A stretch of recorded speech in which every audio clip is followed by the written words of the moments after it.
chuig an daran sesiún gan Sheimineár Cumasú Pobail agus an Ghaeltacht.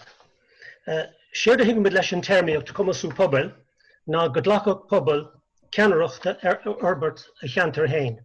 Sé sin go dteoch an fhorbairt ón muna níos, seachas mar a tharlaíonn in an gomininic ón mar an nuas. Tá sé seo fíor leis muid an Ghaeltacht chomh le leistíde. Feictar doing gur bé an bailach is éifeachtaí le Pobail a Cumasú ná plán forbartha chomhtháite a chur le chéile ón muna níos agus an sin é chuir bhaineann.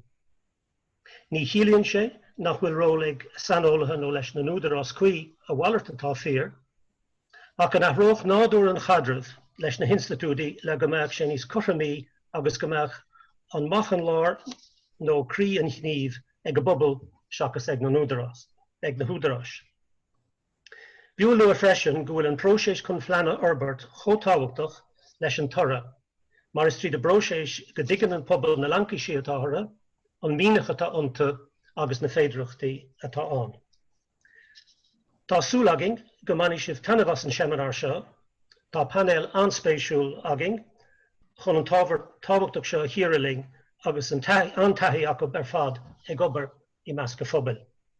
Is féidir líd ceistení a fóstáil nó trácht dhéanamh bhfuil ráite ag na cainteoirí trí leas amháint as an mosca ceistena agus freigraí bhfuair scáileán ag an mbun.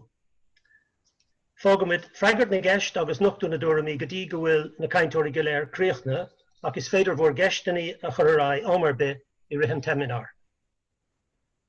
Cuimsíonn sé ar fad nach mai éon deacrach technúlaing is choras nua doing go léir ach tá fearstúma ar fad i mbun na teicneolaíochta agus d'éirigh go maling an teacht an sraith. Inis le tús a chur